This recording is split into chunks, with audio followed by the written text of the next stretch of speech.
My name is Juniper Vale, 26. Born in Oregon Pine Air, but hardened in New York varnish. I live in a fifth-floor walk-up above a florist that opens at 5 a.m., which means my mornings smell like wet soil and lilies even when my life reeks of turpentine and ramen. I came to this city with a portfolio, a suitcase, and a belief that art was the purest language I spoke. Then I met Marek Volkov. He was the mentor everyone whispered about at openings. Silver hair like moonlight, a wrist full of beaded bracelets, and a way of talking to young painters that made you feel curated instead of noticed. He'd say things like, "Listen to the painting, it already knows what it wants," and you would nod like a disciple. I did. I wanted what every painter wants here: a wall, a price, a red dot. Marek said he could help. He found me at a group show in Bushwick where my canvases were hung too low and the wine tasted like regret. He stood in front of a piece I called Salt Cathedral, a storm of ultramarine and brittle whites, and he didn't blink for a full minute. Then he said, "You paint like water remembers." I laughed, giddy and stunned, because that was exactly the sentence I had written in my notebook months earlier. That night, Marek introduced me to a gallerist on the Lower East Side, Terra Gallery, a white cube with expensive quiet. He said he'd help me prep a small solo in spring, mentor me through the edit, teach me how to be in rooms like these. He took me to lunches where plates looked like palettes and told me when to speak and when to tilt my head as if considering the light. He said, "Trust me with logistics. You trust yourself with the work." I did. I was up until 3 a.m. most nights, painting on raw linen because that's what the pieces demanded. Bleached fingers and a spine screaming, "Sit like a human, not a question mark." I signed my works on the back, small, soft pencil, JV, date, a private ritual. I kept a sketchbook full of color tests, pigment ratios, layers, a recipe book for memory. 2 weeks before the show, Marek offered to move the finished canvases from my studio to his for safe storage. He said, "Tara has construction dust. My space is cleaner. I'll arrange varnishing and framing discreetly." I handed over 8 paintings wrapped in craft paper and belief. I also handed him my stupid, shining gratitude. The night before the opening, I ironed my only silk dress on low heat and recited a speech in the mirror that wasn't really a speech, but a prayer. Thank the gallery, thank Marek, thank the city for not swallowing me whole. The show was called Hydrosphere. The wall text said, "Juniper Vale's canvases hold weather the way a body holds secrets." I stood in the entrance and watched strangers read my name with their eyes, like tasting a new spice. Marek slid beside me and whispered, "Breathe."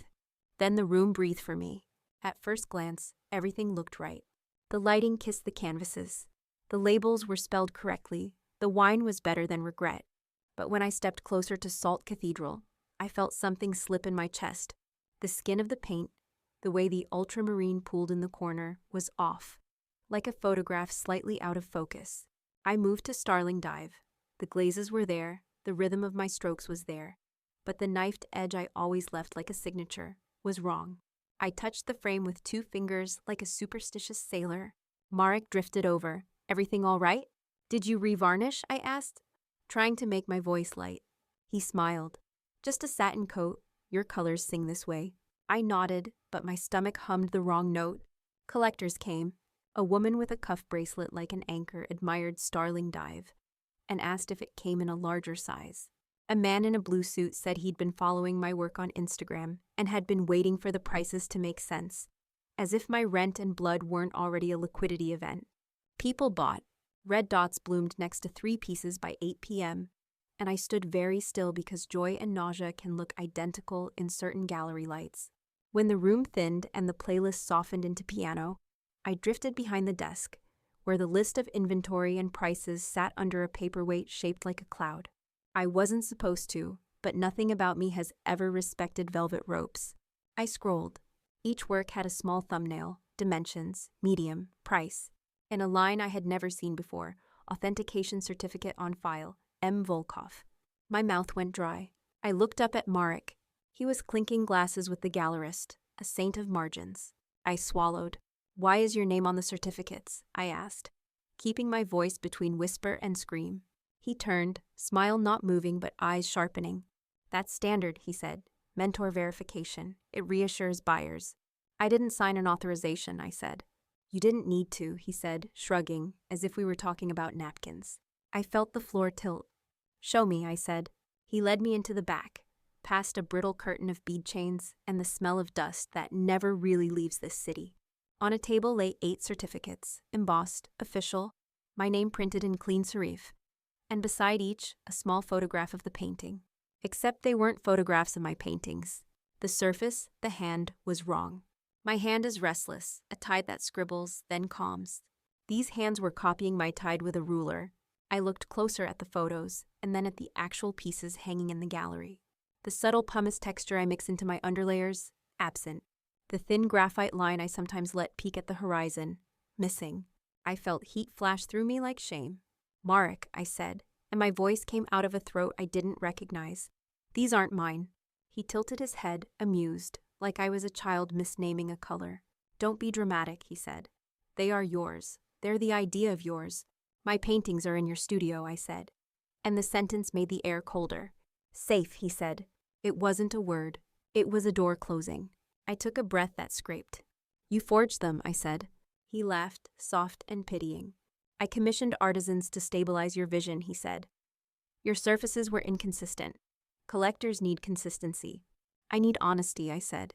"Then be honest," he said, stepping closer, voice silk over glass. "You'll make more money tonight than you've made all year. Your name will be in the papers with vowels. This is how we survive." "I'm not we," I said.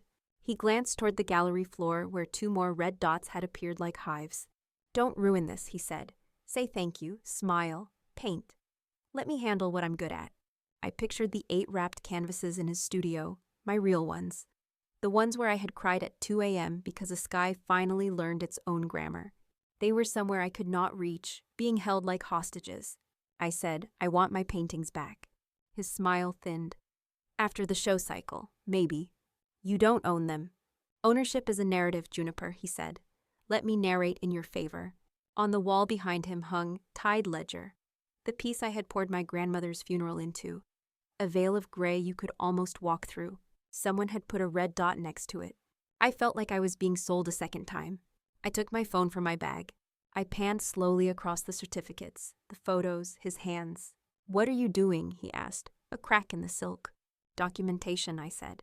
He reached for my wrist. I stepped back. "I'll call the police," I said. And I hated how small the threat sounded inside a world where money can make crimes into creative direction. Marek's eyes cooled. He smiled again, patient, paternal. "Oh, Juniper," he said softly. "You can call whoever you like, but your real paintings are with me.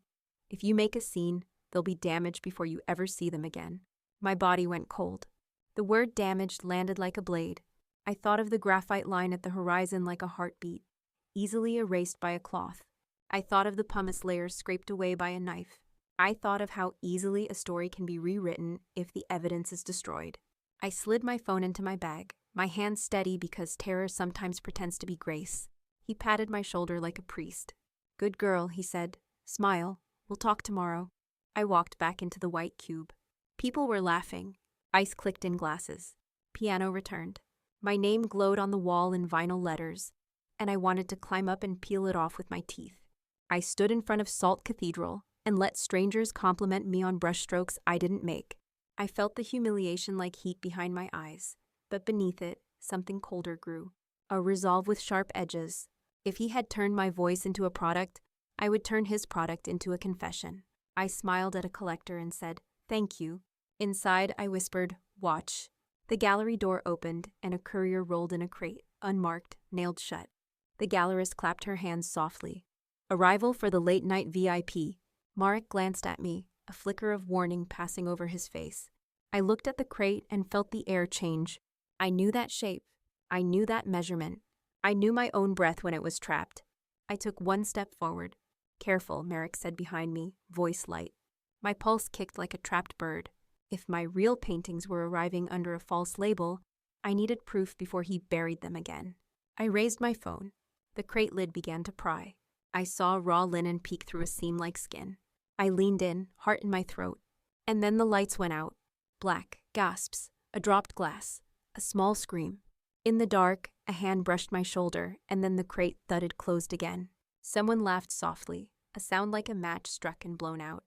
When the light snapped back, the crate was gone. Marek stood where it had been, smiling like a man who knows where all the exits are. Power blip, the gallerist chirped, too bright. Where were we? My throat dried to ash. I looked at Marek. He raised his glass to me, eyes glittering. Tomorrow, he mouthed. I swallowed my fury like glass.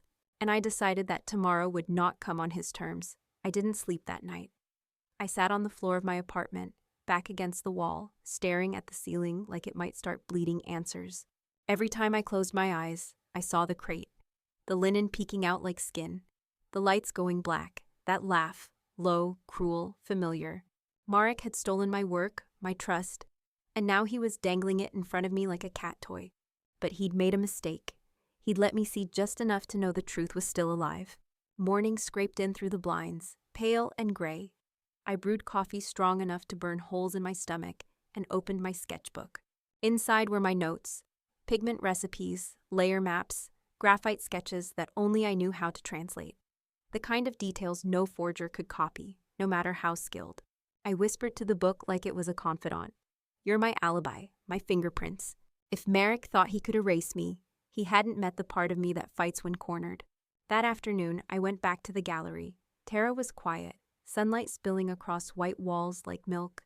The staff eyed me with polite distance, the way you look at someone who just realized the room is on fire but hasn't screamed yet. Marek wasn't there. The gallerist, Corinne, met me with her usual frozen smile. Juniper, she said, kissing the air near my cheek. You must be thrilled. We've sold 6 already. Thrilled, I repeated, my voice like glass. Tonight the Times critic comes. Big night. She squeezed my arm gently, too gently. You should rest. I wanted to say, I want my paintings back. Instead, I said, do you mind if I take a closer look at the certificates? Her smile tightened. Those are for internal records. I'm the artist. You're the talent, she corrected softly. Marek is handling authentication. Something in me cracked, but I swallowed it. No use burning the gallery before I had proof. That evening, I crept into Marek's studio. He'd given me a key months ago, back when I thought mentorship meant trust. The place smelled of linseed oil and dust. Canvases leaned against the walls like prisoners waiting for trial. I searched. Behind a curtain, I found them. My paintings. Salt Cathedral. Tide Ledger. Starling Dive. The real ones, still raw with my fingerprints, my brushstrokes, my midnight sobs. I touched the pumice grit, the thin graphite lines, my DNA. He hadn't destroyed them, not yet. Footsteps creaked behind me. Juniper, Marek said softly. You shouldn't be here. I froze.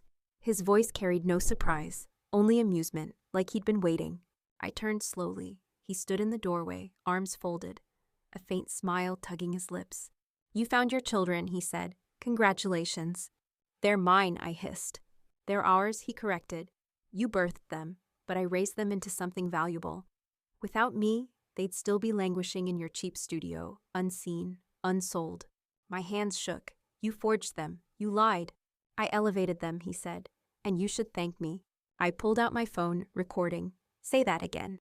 His smile widened. Always so dramatic, he stepped closer. What are you planning, Juniper? To take me down with a soundbite. The art world doesn't care who painted what. It cares who sells it. Not anymore, I whispered. I'll make them care. He laughed, soft, like a brush across canvas. You really think people want the truth? They want a story, darling. And I'm the better storyteller. But here's what he didn't know. The recording app was running, catching every arrogant syllable. And if he was the storyteller, then I would be the one to rewrite the ending. I walked home from Marek's studio with my phone heavy in my pocket. The recording was there, his voice, his arrogance, his confession disguised as superiority. Proof, a brushstroke of justice. But proof was only paint. I needed a canvas to display it. Back in my apartment, I replayed the audio. The art world doesn't care who painted what. It cares who sells it. His voice dripped with smug certainty, each word a dagger and a gift. I imagined a room full of collectors hearing those words. Critics, journalists, students who once idolized him. The thought made my hands tremble, not with fear, but with purpose. The next day, I met with my closest friend, Lena, another artist who painted wild, sprawling cityscapes with spray paint and oil. We sat on a rooftop in Brooklyn, wind tugging at our jackets. You're pale as gesso, she said, lighting a cigarette. What happened? I told her everything. The forgeries, the certificates, the crate, the recording. Her jaw tightened. That bastard! I have his words, I said. But I need more. I need people to see what he did. She exhaled smoke toward the skyline. Then give them a show. The idea sank into me like ink on raw canvas. A show, my show, one he couldn't control. I would stage my own exhibit, an unveiling not of paintings, but of truth. I'd use his arrogance as the main piece, his voice as the installation, his fraud as the performance. For the first time since the gallery night, I felt like an artist again, not erased, not a ghost, alive. But staging a show in New York wasn't simple. Spaces cost money I didn't have. Gallerists didn't want scandal unless they could profit from it. Still, I started making calls. A friend of a friend offered a warehouse in Queens, dusty but big, with walls begging for light. Lena promised to help with logistics, lighting rigs, sound systems, invitations. I'll paint signs in 10-foot letters if I have to, she said. I almost cried. For the first time, I wasn't fighting alone. That night, I went back to Merrick's studio, careful, quiet, camera rolling this time. I documented every inch of my real paintings, the pumice texture, the graphite lines, the brushstroke rhythms that were undeniably mine. Then I filmed the forgeries in Terra Gallery, zooming in on the too smooth surfaces, the missing details, the lifeless mimicry. Side by side, truth versus theft. The contrast was undeniable, but Merrick wasn't stupid.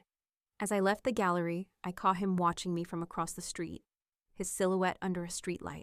He raised a glass of wine, like a toast, and mouthed, "Careful." My blood ran cold, but my resolve blazed hotter. The more he tried to scare me, the clearer my mission became. 2 weeks later, flyers spread across New York's art circles. Revelations, works by Juniper Vale, one night only. I didn't list a gallery name, only a date, an address, and a tagline. Come see what the art world doesn't want you to know. The whispers began instantly. Some thought it was a stunt. Others thought it was desperation. But they were curious, and curiosity fills rooms. The warehouse smelled of dust and electricity. Cables snaked across the floor. Lights cast pools of pale glow. And my heart thudded louder than the bass line playing from Lena's speaker. Marek stood at the door like he owned the night. His smile was a blade polished with charm. "You've put effort into this," he said, scanning the projectors, the canvases lined against the wall. "But effort doesn't equal legacy." I straightened my shoulders. "Tonight, legacy is mine." Lena stepped between us, cigarette dangling from her lips. "You're not invited, Volkov." He smirked. "Darling, in this city, I'm invited everywhere." I ignored him. I couldn't let him think he'd already gotten under my skin. Instead, I focused on the setup. The first projector would show side-by-side comparisons, my original brushstrokes versus his forged replicas. The second would play the audio, his voice admitting the truth, dripping arrogance. The third, well, that was my surprise. As the hour drew close, guests began trickling in. Artists, critics, bloggers, students, the curious and the jaded alike. Their chatter filled the cavernous space, bouncing off concrete walls. I caught snippets. Is this real? She's trying to take him down. It's a publicity stunt. Let them wonder. The truth would do the rest. When the lights dimmed, Lena nudged me. It's showtime, Vale. I stepped to the center, palms sweaty but voice steady. Welcome. Tonight isn't about what's hanging on gallery walls. It's about what's hidden behind them. Murmurs rippled. Merrick lounged at the back, sipping wine he must have brought himself. I hit play. The first projection filled the wall, my real salt cathedral beside the lifeless forgery. The difference screamed even in silence, the texture, the rhythm, the soul. Gasps rose from the crowd. Someone whispered, "She's right, they're not the same." The second projection began. Merrick's voice echoed through the warehouse. "The art world doesn't care who painted what. It cares who sells it." The words cut like shards. Heads turned toward him. His smirk faltered for the first time. But I wasn't done. I revealed the third projection. Footage from Merrick's studio, showing my real paintings stacked like hostages, time-stamped, undeniable. I faced the crowd. "These are my works. He replaced them with fakes. He sold lies under my name." The room erupted. Outrage, shock, camera phones flashing. Reporters scribbled. Students shouted. Even critics leaned forward, eyes wide. "And Merrick?" His glass slipped from his hand and shattered on the floor. He stepped forward, voice raised. Lies. This is a bitter child throwing tantrums. These recordings are doctored. These videos are staged. I held up my sketchbook, trembling but firm. Every ratio, every line, every hidden mark, I documented it all. And anyone here can compare the forgeries with my notes. Silence. Then a critic stood. She's telling the truth. I followed her work. These forgeries are mechanical. The crowd buzzed, shifting against Marek like a tide. The crowd shifted uneasily as the two suited men entered, their polished shoes clicking against the concrete. They weren't here for art. They were here for control. Marek spread his hands like a conductor calming an orchestra. Friends, let's not get carried away. This young woman is clearly emotional. And these gentlemen? They're simply here to ensure order. But I could see the glint in their eyes. They weren't security. They were enforcers. Lena whispered, "We should shut this down." I shook my head. No, not when I've come this far. My phone was still recording, every word, every movement. If Marek thought intimidation would silence me, he'd forgotten what betrayal does. It sharpens. I turned back to the audience. You've seen the evidence. You've heard his own words. And now he wants to scare me quiet. Murmurs rose like static. A few people even clapped. One of the men stepped forward. "Enough," he said, voice flat. "This ends now." He reached for the projector cord. But Lena moved first, stepping between them, cigarette glowing like a fuse. "You pull that plug and 50 phones will already have it uploaded," she snapped. The man hesitated. Cameras really were everywhere, raised high, capturing every 10th second. Marek's smile tightened. He leaned toward me and whispered, "You think you've won because you have their attention? Attention is fickle, and I've survived storms you can't even imagine." I whispered back, "Storms leave debris, and I'll make sure you drown in yours." Then I pressed play on the final file. The room filled with his voice again, but this time it was different. His words from that night in the studio. "They're ours. You birthed them, but I raised them into something valuable." Gasps, shock, phones lifted higher. It was undeniable now. Marek's face went pale, then red, then twisted with fury. He grabbed my wrist suddenly, squeezing hard. "Delete it," he hissed. "Now." Pain shot up my arm, but I locked eyes with him, steady. "No." The crowd erupted, shouts, camera flashes, people pushing closer. Hands pulled him off me. Reporters fired questions like bullets. And Marek, cornered by the truth, looked less like a mentor and more like what he really was. A thief exposed under light. The suited men tried to shield him, but it was too late. Critics, bloggers, and students surged forward, demanding answers. Lena grabbed my hand, pulling me to the side. "You did it, June. You cracked him." But even as adrenaline surged, dread curled in my chest. This wasn't over, not by a long shot. I sprinted through the streets, the city a blur of neon and taxi horns. Marek's words echoed in my skull. "Your studio." Every step felt like running against fire. By the time I reached my block, my lungs were clawing for air. And then I saw it. Smoke curling up from the windows of my studio. Orange light flickering inside like a cruel applause. "No, no, no," I screamed, shoving past a cluster of neighbors gathered on the sidewalk.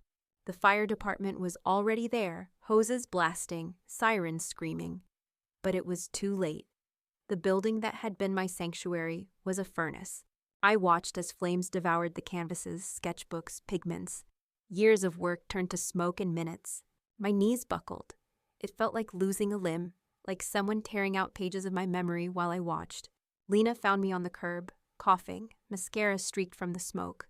"Oh God, June," she whispered, wrapping her jacket around my shoulders. "They were all in there," I said, voice raw. "Everything. My work, my life." Her eyes hardened. Marek.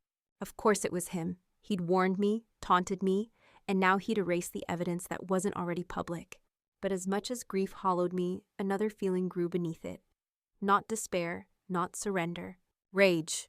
The next day I sifted through the ashes with gloves, coughing as soot coated my hands. A fire inspector shook his head. Electrical fault, most likely. I looked him dead in the eye. "No, someone did this." He gave me a pitying smile, like I was just another desperate artist clinging to drama. But I knew, and buried under blackened rubble, I found it. My sketchbook. Half burned, charred at the edges, but still legible. The pages were warped, but my notes, my pigment formulas, my graphite lines, they had survived. That night, Lena and I sat on my floor, flipping through the ruined book. She lit another cigarette, the ember glowing over the page. "This is enough," she said. "Even half-burned, it proves what was yours. Combine this with the recordings. Merrick can't bury it." I touched the singed corner of Salt Cathedral's sketches. "He wants me to vanish," I whispered. But he just gave me my strongest piece. A week later, whispers spread. Merrick was preparing a new, exclusive collection under his name, to be unveiled at a luxury gallery uptown. The audacity made my blood boil. He wasn't retreating, he was doubling down. And that was when my revenge plan crystallized. If he wanted to exhibit fakes under his name, I would turn his own exhibit into his undoing. We spent the week like prisoners, planning an escape. Lena painted placards, Theo tracked the guest list and media RSVPs, and I memorized the exact flow of Mark's opening from the undercover footage I'd nabbed. Arrivals, speech, VIP tour, the champagne toast at 8:15. Every successful ambush needs a clock. Ours was the moment Mark would step forward to tell the story he'd been telling for years, the version where he is the benevolent midwife of talent. We rented a cheap tux for me, something that would read as serious buyer, but not scream artist or activist. Lena wore a dress that looked like a painted skyline. She'd be my errand runner and distraction. Theo bribed a friend at a culture blog to keep a live stream on standby. He said, "Once you start, it goes global. You don't need permission." I tried to sleep the night before and failed. The charred corner of my sketchbook sat on the kitchen table like a talisman. I kept touching the soot and feeling that everything I had was less fragile than I'd thought. The fire had taken surfaces, but not provenance. My hand had been in each painting. The rhythm was mine. That rhythm can be described, proved. On the night, the gallery was full of lacquered smiles and shoes that cost more than my rent for a year. The opening smelled of citrus cleaner and expensive people. Corinne, the gallerist, gave me a glance that was complicated. Apology folded into fear. Merrick was radiant in a way predators are when they think the hunt went according to plan. I moved through the room, greeting a few people, smiling on cue. My phone was tucked under my palm like a lit fuse. Lena signaled from behind a pillar, tiny, bright, fierce. Theo's friend positioned the camera where it would capture the best angle of the room and of Mark's face when he told lies. Then Mark went to the podium. His voice filled the room like warm honey, smothering, confident. He told the tale of discovery, mentorship, aesthetic evolution. The crowd nodded, hungry for a hero.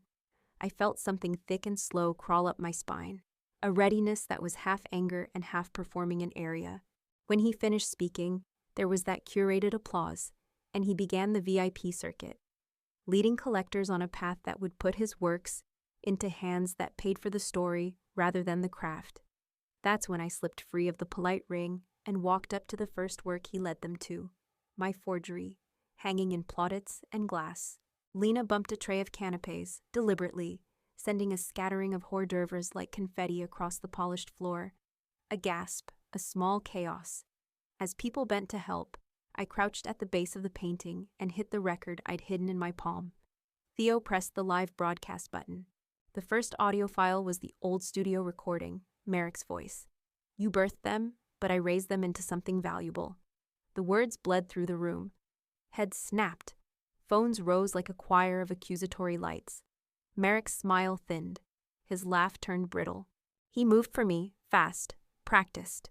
His hand closed over my wrist like a vice. "You don't do this," he hissed. "You don't humiliate people." "People deserve to know," I said.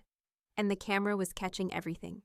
His hand, the beads on his wrist, the way he tried to smooth his expression into false pietism. A suited man stepped forward, the same one from the warehouse, and he said in a low voice, "Miss Vale, you need to leave." I had anticipated removal. I had not anticipated the cold presumption that the police would be on his side. But the room was no longer only his. A critic shouted my name. A blogger who'd been on his payroll the month prior dropped his glass in shock. The woman who'd bought Starling Dive swore it felt wrong in her hands. People were talking to each other, fast, outraged, the way a single match can light a new pattern of sparks. Mark's associates tried to yank the phone from my grip.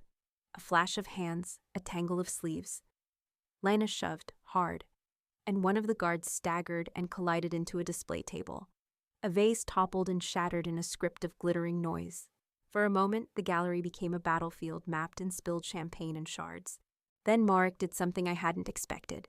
He smiled and walked to the center of the room, cleared his throat, and said calmly and loudly, "Let's be civilized.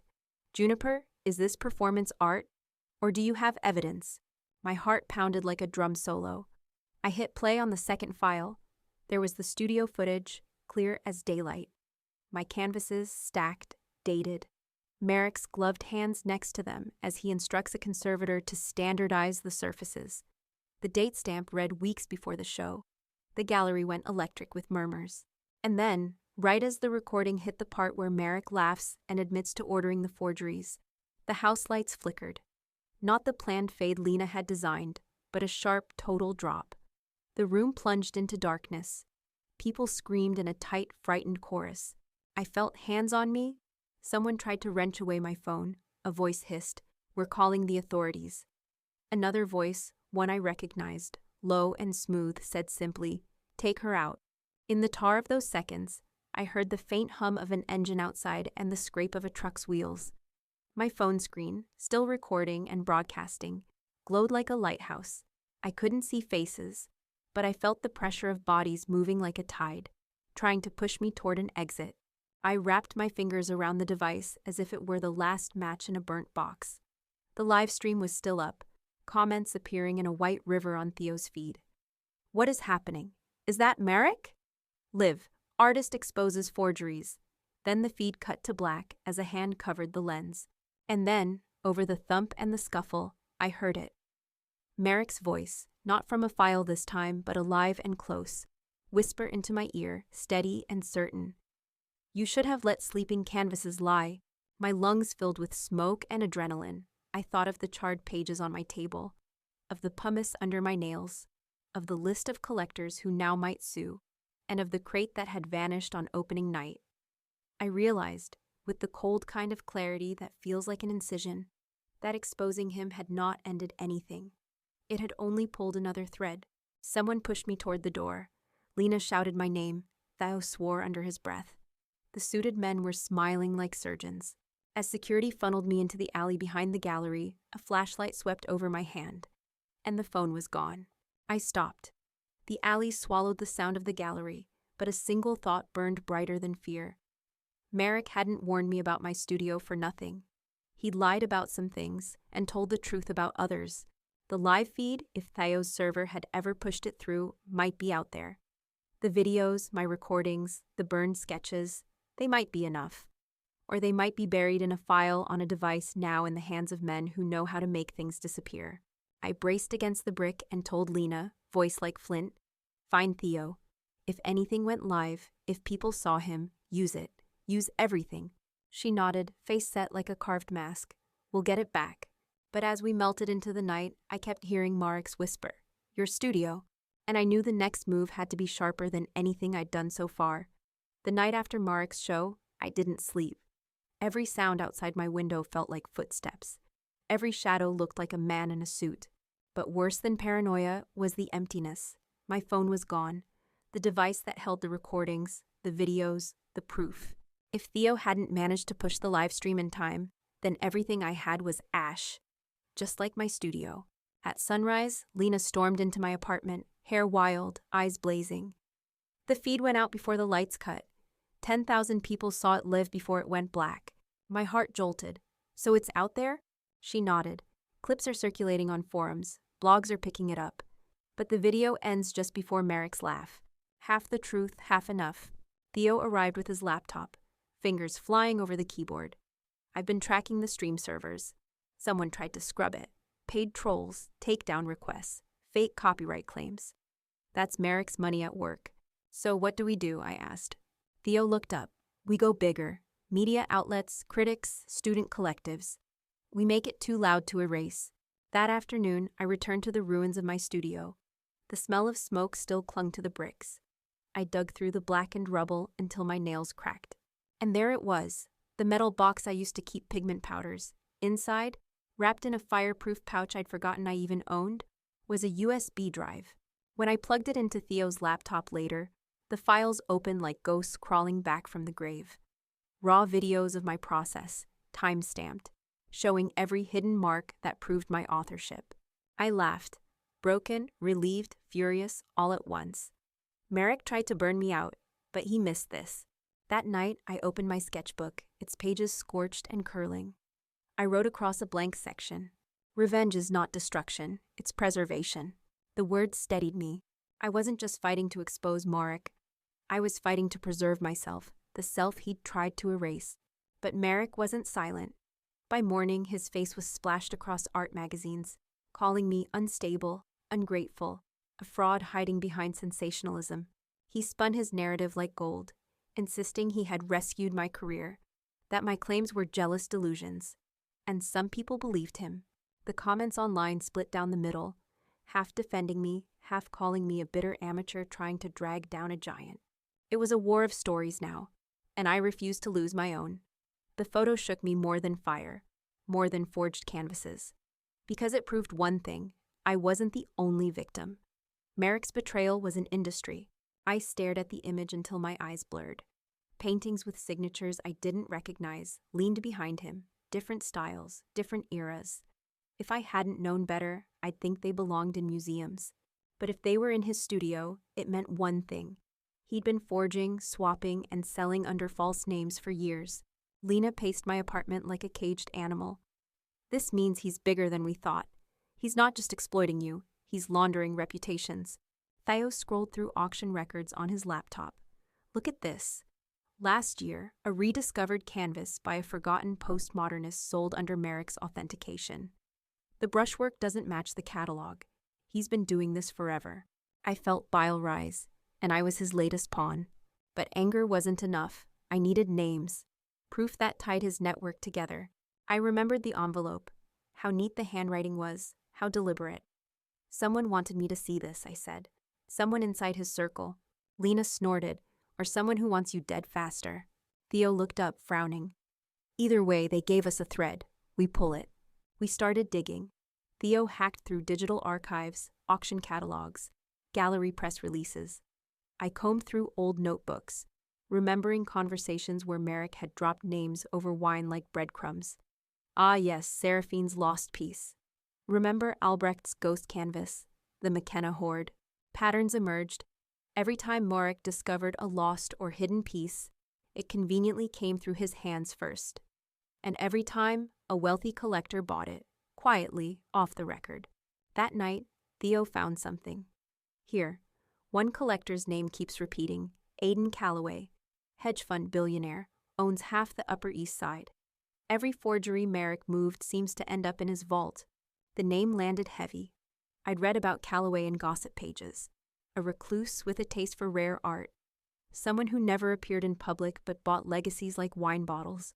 If he was Merrick's partner, then this wasn't just fraud. It was conspiracy. We argued for hours. Lena wanted to leak everything immediately. Let the fire spread. Theo wanted to be cautious. If we go too fast, we'll lose credibility. We need a smoking gun. I sat quietly, staring at the photo of Marek in his studio. Somewhere in that room, behind that smug smile, lay the truth. I whispered. Then we find Calloway. We find his vault. And we show the world exactly what Merrick sold him. The city felt colder that night, though the calendar insisted it was spring. I stood at the address scribbled on the card, an unmarked warehouse tucked between luxury condos and a shuttered jazz bar. It looked abandoned, but the faint glow seeping through a high window told another story. Lena clutched my arm. This is either a trap or the jackpot. Theo adjusted his glasses nervously. Probably both. I exhaled. Then we walk into both. The side door creaked as we slipped in. The air smelled of dust, varnish, and something metallic. Rows of crates towered around us, stamped with numbers but no labels. Theo muttered, "This is obscene. Look at how many." Lena flicked her lighter, revealing the outline of canvases stacked in rows. Landscapes, portraits, abstracts, all covered in sheets, waiting like corpses in shrouds. We moved deeper, guided by the faint hum of a generator. At the center of the warehouse was a vault door, modern steel bolted into old brick. And to my shock, it was open. Inside, lit by fluorescent tubes, were racks of paintings. Some bore signatures of famous artists I'd studied in textbooks. Others were names I'd never seen before, but the styles were distinctive, personal. My throat tightened. "These are real, or they were," I whispered. Lena pulled a canvas free, holding it up. "Or they're victims like you. Artists Merrick buried so he could sell their shadows." Theo set up his camera, whispering like a man in church. "We have to document everything. This is bigger than forgery. This is theft of entire legacies." I traced the edge of one painting, its brushstrokes trembling with life even under decades of dust, and I felt a strange solidarity with these silent works, forgotten, erased, waiting for justice. Then footsteps echoed, heavy, deliberate, not ours. We froze. From the shadows, a tall figure emerged, impeccably dressed, his silver hair gleaming. Aidan Calloway. I recognized him from the magazine spreads, though in person he looked sharper, colder. His eyes swept over us like we were stains on his floor. "You shouldn't be here," he said softly, almost kindly. "But since you are, let me explain. Merrick is reckless. He flaunts what should remain hidden. I preserve. Without me, these works would rot in obscurity." "Preserve?" I spat. "You buy stolen lives and lock them away." His expression never changed. "History doesn't care who made the art. It only remembers who owns it." Lena stepped forward, fists clenched. "We've got everything on tape. This whole vault. You can't erase this." Calloway smiled faintly. "You think cameras matter? I own half the networks that tell your world what's true." For a moment, my knees went weak. His calm arrogance was terrifying. Not the fire of Marek, but ice, controlled and absolute. But then Theo whispered, "It's live streaming." I turned. His laptop was glowing, the signal bar green. The vault, the paintings, Calloway's face. It was all broadcasting. The vault door clanged shut with a finality that made my stomach twist. We were trapped inside a tomb of stolen masterpieces. The air felt thinner already, the generator's hum echoing off steel. Lena muttered, "This is it, June. He's sealing us in." Calloway's footsteps echoed as he circled us like a patient wolf. "You should understand something," he said, voice smooth. "You think you're preserving truth, but truth is fragile. Fragile things break." I forced my shaking hands still. The live stream was still going. The green bar on Theo's laptop glowed like hope in a coffin. "People are already watching," I said, my voice steadier than I felt. "You can kill the lights, lock the door, but you can't put this genie back." Calloway tilted his head, amused. "Oh, Juniper, the public has the memory of goldfish. A scandal today is forgotten tomorrow. Merrick will burn, yes, but I will endure." Theo snapped, "Not this time, you're exposed." Calloway turned to him, his smile sharp.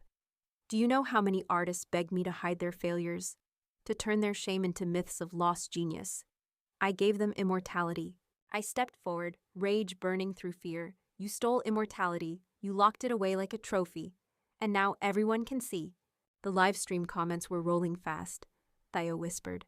"Thousands watching, hashtags trending." Calloway's mask slipped, just a flicker of anger. Then he snapped his fingers.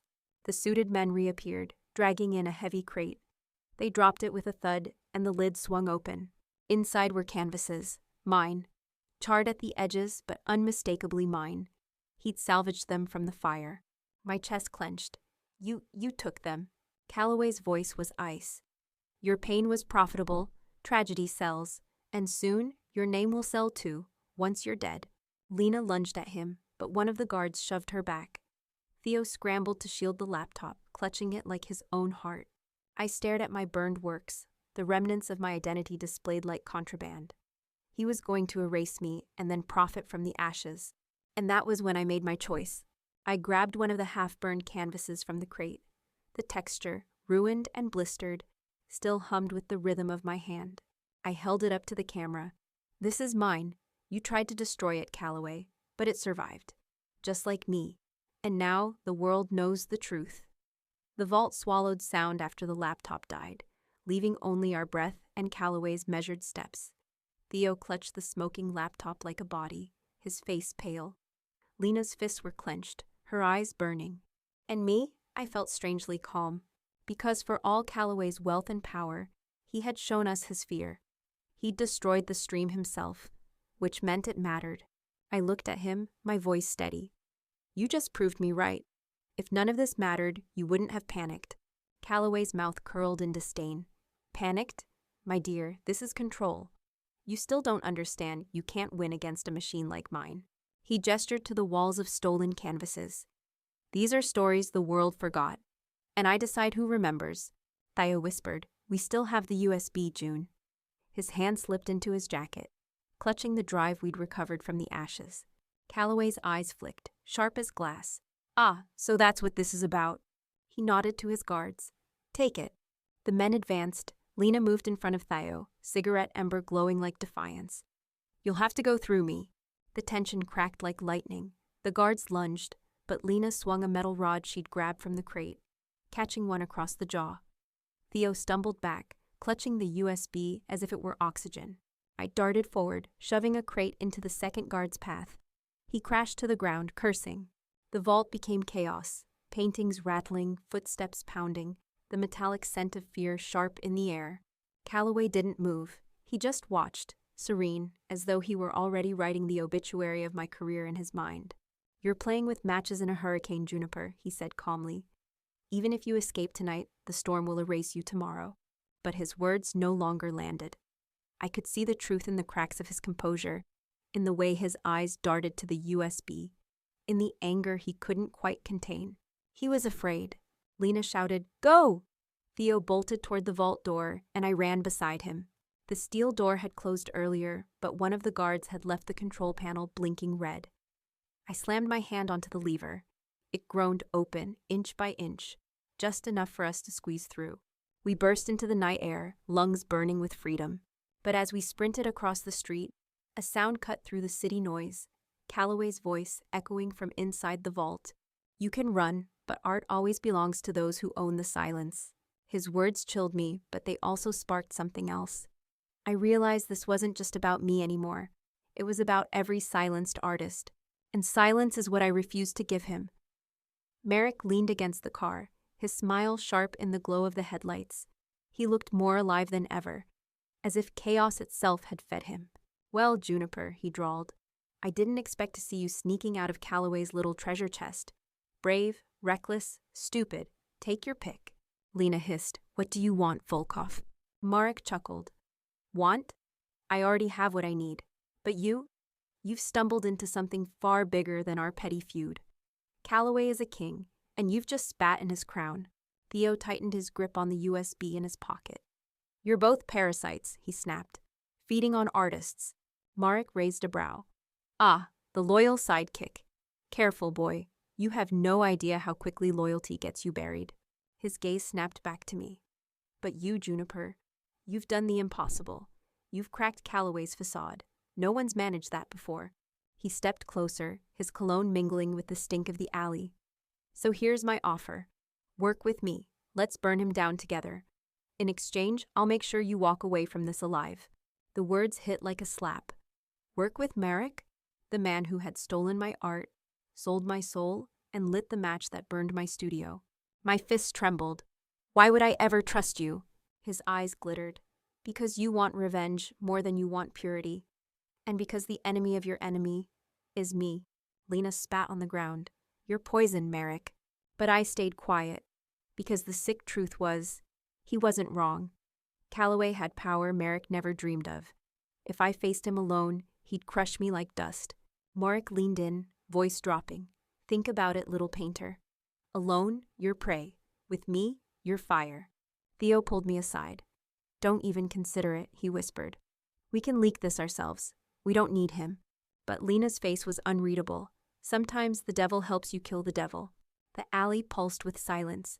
Every path was poison, ally with Marek and risk becoming him. Or reject him and risk dying under Calloway's heel. Finally, I spoke. I'll never forgive you, never forget what you did to me. Marek smiled, almost gentle. I wouldn't expect you to. Forgiveness is boring, but survival, that's exciting. He slipped a card into my hand. Tomorrow, midnight. If you're serious, come find me. If not, his grin widened. Calloway will find you first. Then he vanished into the car, swallowed by the city. The card burned a hole in my pocket all night. By morning, I hadn't slept. My mind kept circling the same impossible question. Do I walk into the devil's den or fight him from the shadows? Theo slammed his coffee onto the table. This is insanity. If you go, he'll use you. If you don't, Calloway will crush us. Either way, we lose. Lena leaned against the window, cigarette smoke curling like thought. Or we play both sides. Pretend to bite Merrick's bait, but use him to get closer to Calloway's empire. Then we burn them both. Her voice was steady, but her eyes flickered toward me. Your call, June. By midnight, my decision was made. I found myself walking into a derelict theater where Marek had chosen the meeting spot. The velvet seats were torn, the stage cracked. But the chandeliers still hung, ghostly and glittering in the dark. Marek appeared on stage like an actor making his entrance. Juniper Vale, he said with a theatrical bow. The prodigal returns. I knew you'd come. I crossed my arms. Don't flatter yourself. I came because Calloway's worse than you. And if taking him down means using you, so be it. Marek clapped slowly, spoken like an artist who finally understands survival. He gestured, and one of his men wheeled out a trunk. Inside, under layers of cloth, were canvases. Not mine this time, but others, abstracts, portraits, landscapes. All forgeries I've authenticated on Calloway's behalf, Marek explained. If these saw daylight, his empire crumbles. But no one will believe you unless I help frame the story. I narrowed my eyes. And what do you get? His grin widened. Freedom. Once Calloway falls, I slip away, reinvent myself in another city. You get justice, I get survival. A fair trade. Theo's voice echoed in my head. He'll use you. But Lena's words came too. Sometimes the devil kills the devil. I hated that both felt true. Still, I forced myself to nod. Fine, we work together, but the second you cross me, Marek, I'll make sure you burn with him. Marek's eyes gleamed. Delicious. I like you better with teeth. We spent hours weaving the plan. Marek had contacts inside Calloway's shipping network, men who'd move paintings from vault to vault, often without asking questions. He could feed us access codes, shipment schedules, even the names of handlers. Theo wasn't with us, but I imagined his fury when he'd hear. I could almost feel his voice in my chest. Every step closer to Marek is a step further from yourself. But I ignored it, for now. When dawn broke, Marek pressed something into my hand. A flash drive. Proof, he said simply. Calloway's ledger. Every forged sale. Every fake authentication. Enough to topple him, if you're brave enough to use it. I clutched it, my stomach churning. It was exactly what I needed. And yet, I knew Marek never gave without taking more. The text burned brighter than the morning sun. Juniper, don't trust Marek. He killed the last artist who tried to expose him. My hands trembled as I reread it again and again. Killed? I had always known Marek was ruthless, but murder, that was a different abyss entirely. Lena leaned over my shoulder, her voice low. Who sent it? I don't know, I whispered. The number was blocked, the message sterile, cold. Theo snatched the phone from me, eyes blazing. This is what I said. He's poison. You can't ally with him. If you go one step further, you'll be next. But the USB in my pocket pressed against my ribs like a heartbeat. Calloway's ledger was inside it, the very proof we needed. And Marek had given it to me. Why? Out of arrogance? Out of strategy? Or because he wanted me to take the fall if it leaked? That evening, we holed up in Theo's apartment. Papers, sketches, auction catalogs, and screenshots of the live stream spread across the floor like a battlefield map. Theo jabbed at the USB. We upload this tonight. Let the networks choke on it. Lena shook her head. Too simple. Calloway will bury it. Marek will spin it. We need timing. We need theater. Her eyes slid to me. Like you did at the warehouse.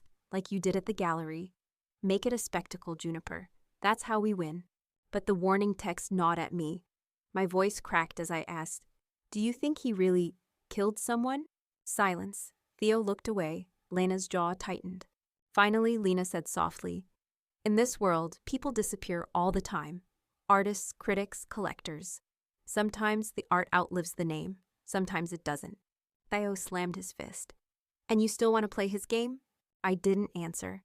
Because deep inside, a darker question churned. If Marek had killed before, what stopped him from killing me next? That night, I dreamed of fire again. But this time, the flames weren't eating my studio. They were devouring Merrick's smile, Calloway's vault, and even my own hands. When I woke, sweat-soaked and shaking, the USB lay on my nightstand. I stared at it and whispered to myself, "This is my weapon, or my curse." The scream from the video echoed in my skull long after the screen went black. It wasn't just a cry of fear. It was agony, betrayal, finality. Lena grabbed the phone from my hand. "Play it again." I shook my head. "I can't." Theo plugged the device into his laptop, analyzing the file with trembling fingers. "It's authentic," he muttered. "Timestamp 2 years ago. Location metadata. Stripped. But this isn't staged." My stomach churned. "Then it's real. Merrick really did." I couldn't finish. We sat in silence, the hum of Theo's hard drive filling the room. Finally, Lena whispered, "That woman, she was like you, an artist, someone who tried to speak." I clenched my fists until my nails dug crescent moons into my palms. I thought I hated Marek before. But now it was blood. Theo slammed his laptop shut. "That's it. We take this to the cops." Lena laughed, bitter and sharp. "The cops? Half their funding comes from Calloway's circles. You think they'll investigate Merrick when Calloway is at the top of the food chain?" Theo snapped back. "So what, we just sit here waiting for one of them to kill Juniper too?" Their voices rose, clashing, but I tuned them out. Because the video wasn't just horror, it was also leverage. If Merrick thought he could scare me silent with this, he was wrong. I'd use his past crime to end his future. That night, I called the number from the anonymous texts. Blocked, hidden, but I forced it through with Theo's software. It rang once, twice. Then a voice answered, low and weary. "You shouldn't have called back." "Who are you?" I demanded. A pause. Then, "Someone who survived Marek when others didn't." My blood chilled. "The woman in the video, what happened to her?" Another pause. Then, barely above a whisper, "She trusted him. Don't make the same mistake." The line went dead. I sat in the dark, phone heavy in my hand. The warning was no longer abstract. It was a ghost breathing in my ear. And yet, I still held the flash drive Merrick had given me, proof of Calloway's empire, the key to burning it down. I whispered to myself, 2 monsters, 2 fires, 1 chance. The newspaper slipped from my fingers and hit the floor with a dull slap. My face stared back at me from the headline, paired with a crime I hadn't committed. Calloway's machine had moved faster than I ever imagined. Theo cursed under his breath. "They've turned it on you. Now you're not the whistleblower, you're the suspect." Lena snatched up the paper, scanning every line. "They're painting you as unstable, obsessed, maybe even jealous. Young artist tied to mysterious death. It's classic character assassination." My chest tightened, breath shallow. "People will believe it," I whispered, because in the art world, narratives sold as well as canvases. We spent the day hiding in Theo's apartment, blinds drawn, phones buzzing nonstop.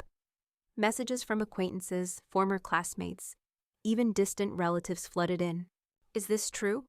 I always knew she was troubled. "Stay safe." Each word was a nail in my coffin. By afternoon, the article had spread to national outlets. TV anchors debated my mental state. Commentators speculated whether my feud with Merrick had driven me to extremes. Hashtags trended. Juniper Vale, Dr. Art Scandal, Murder Muse. I wanted to scream. Instead, I sat in silence, numb, until Lena shook me. "June, listen to me. This is exactly what they want. To bury you in lies so deep you forget who you are. You have the truth. The ledger, the USB, the vault footage. That's your weapon." Theo frowned. "If it still exists. We don't know how much they've scrubbed." But Lena leaned closer, her eyes fierce. "Then we hit back harder. We don't defend, we attack." That night, as the city pulsed beyond the window, I stared at the USB. Every instinct told me to destroy it, to run, to vanish before Calloway and Merrick ended me. But another voice, my own, raw and relentless, cut through the fear. "You are not their victim. You are not their ghost. You are your art, and your art is proof." I clenched the drive in my fist. "I'll show them," I whispered. "Not just the crime, the whole empire." The map glared at me from Theo's laptop screen, the abandoned museum pulsing like a wound on the East River. Lena paced, chain-smoking. "It's a trap, June. You know that, right?" Theo slammed the lid shut. "We're not even considering this. Anonymous sender, creepy location, ultimatum. This has Calloway or Merrick written all over it. But I couldn't shake the feeling. Whoever had sent that video of the screaming woman, they wanted me to see something Merrick or Calloway couldn't afford to reveal. And deep down, I knew I had to go. That night, I told Theo and Lena I'd meet them later. I lied, said I was going to the studio to paint, to clear my head. But instead, I followed the map. The museum was a relic from another era. Stone lions guarded the cracked steps, their eyes blind with moss. Inside, dust cloaked the air like ash, and the silence was thick enough to choke. I whispered to myself, "This is insane." Yet my feet kept moving. In the grand hall, moonlight streamed through shattered glass, painting fractured patterns on the marble floor. And there, at the center, stood an easel. On it rested a single canvas, draped with black cloth. My pulse pounded. I stepped closer, every instinct screaming to turn back. But I pulled the cloth away. The painting beneath made my knees buckle. It was one of mine, the one that burned. But here it was, pristine. Brushstrokes exactly as I remembered them. The signature etched in the corner. "How?" I whispered. A voice slithered from the shadows. "Because nothing ever burns completely, Juniper." I spun around. Calloway emerged, immaculate in his tailored suit, his smile gleaming like a blade. "You think fire destroys? Fire preserves. It creates rarity, myth, and myths are worth more than truth." He circled the easel like a priest at an altar. "Your mentor understood that. Merrick understood that. But you—" He stopped, staring straight at me. "You still believe in honesty. How quaint." My throat tightened. "You planted this," I said. "The video, the article, all of it. You're trying to bury me." Calloway chuckled. "Bury you? No, my dear. I'm immortalizing you. Tragic muse, mad painter. The artist who screamed too loud. Your death will raise your value higher than your life ever could." My blood froze. "You want me dead?" He smiled wider. "I want you eternal." Merrick's footsteps echoed as he strode into the ruined hall, his coat sweeping behind him like a cape. The tension in the air thickened. Two predators circling the same prey. Me. "Charming, Calloway," Merrick said smoothly, his accent curling around every word. "Inviting her here to stage your little morality play. But you forget, this stage is mine." Calloway's lips curled into a blade of a smile. "Yours? You were a pawn before I plucked you from obscurity. Don't mistake scraps of power for sovereignty." Their words sliced at each other, but their eyes never left me. I was the canvas they were fighting to own. I raised my chin, forcing strength into my voice. "Enough. I'm not your pawn, not your muse, not your product. I'm done being the currency you trade." For a moment, silence. Then Merrick laughed, low, dangerous. "Finally, she has fire," he said, stepping closer to Calloway. "You see, old man, that's why you'll lose. You only know how to smother flames. Me? I feed them until they burn the whole house down." Calloway's eyes narrowed. "You're reckless, Volkov. And reckless men are easy to bury." Marek sneered. "Try me." Their standoff crackled like a storm, and for a heartbeat, I thought they'd tear each other apart right there. But then Calloway's gaze shifted to me, cold and calculating. "Juniper, give me the USB," he said softly. "With it, I can erase Marek. I'll restore your name, your career. You'll be a legend. Not as a criminal, but as the artist who survived." Marek's smile sharpened. "Or give it to me. I'll feed the evidence to the wolves of the press. Calloway's empire will crumble overnight. You'll get your revenge, fast and brutal. No strings." Both men stretched their hands toward me, one promising legacy, the other vengeance. And I stood in the middle, clutching the drive that could destroy them both. My heart pounded. If I chose Calloway, I risked becoming his puppet forever. If I chose Merrick, I risked becoming his accomplice in blood. And yet, a thought flickered. What if I chose neither? The flood of FBI agents shattered the tension like glass. Marek cursed in Russian, reaching for his coat, but rifles swung toward him. Calloway, ever the performer, lifted his hands with a smile. "Gentlemen," he said smoothly, "you're interrupting an art lesson."